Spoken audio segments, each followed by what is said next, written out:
आखिरकार प्रयागराज की भूमि को कुंभ मेले के लिए किस तरह तैयार किया जा रहा है और आखिरकार क्या नई तैयारियां हो रही हैं और सरकार किस तरह उसके ऊपर ध्यान दे रही है, आइए जानते हैं। नमस्कार साथियों, मैं हूं मनोज, आप देख रहे हैं हिंदुस्तान तहलका। आइए जानते हैं प्रयागराज की भूमि महाकुंभ मेले के लिए किस तरह तैयार हो रही है। जी हां, 144 साल बाद लगने वाला ये महाकुंभ का मेला जो 12 पूर्ण कुंभ मेले के बाद में लगता है, इसके अंदर अब सरकार नए तरीके से नई नई चीजों को लॉन्च कर रही है, जिससे कि वो जितने भी वहां पे श्रद्धालु आएंगे जो स्नान करेंगे उन सब के ऊपर भी ध्यान भी रखे, चाहे वो सिक्योरिटी का ध्यान रखना हो, चाहे वहां पर चाहे वहां पे पोल्यूशन का ध्यान रखना हो, हर चीज के ऊपर गवर्नमेंट बारीकी से निगरानी रखेगी। आइए जानते हैं वन बाय वन कि कौन से वो स्टेप है जो इस बार केंद्र सरकार और राज्य सरकार दोनों ही ध्यान रख रही है। सबसे पहले इस महाकुंभ मेले के लिए 6500 करोड़ रुपए का बजट निर्धारित किया गया है, जिसके द्वारा अब इसके अंदर जो नए तरह की यहाँ पे टेक्नोलॉजी लॉन्च की जाएगी या जो भी सावधानी रखी जाएगी या जो भी चीज यहाँ पर होगी वो इस बजट के अकॉर्डिंग ही डिसाइड की जाएगी।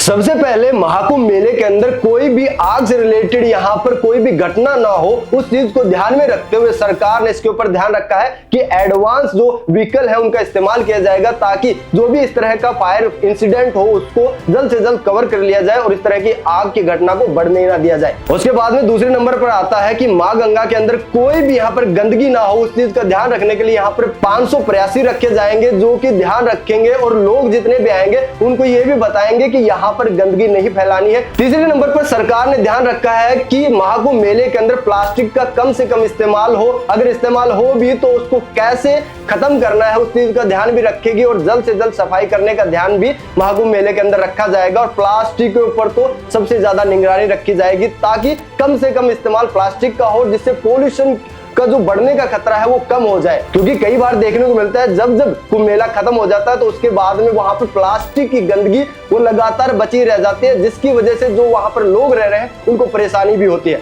तो इस चीज का ध्यान में रखते हुए गवर्नमेंट ने इस चीज के ऊपर ध्यान रखा है कि प्लास्टिक को सबसे कम से कम किया जाए और गंदगी को जल्दी से जल्दी वहां पर निकाला जाए। तो ऐसे ही जोरों शोरों से महाकुंभ मेले की तैयारियां चल रही है। ये महाकुंभ मेला 13 जनवरी से 26 फरवरी तक लगेगा, जिसके अंदर सरकार अब पूर्ण रूप से ध्यान रख रही है। बाकी आज के लिए इतना है दोस्तों। ऐसी तमाम खबरों के लिए देखते रहिए हिंदुस्तान तहलका को। जय हिंद, जय भारत।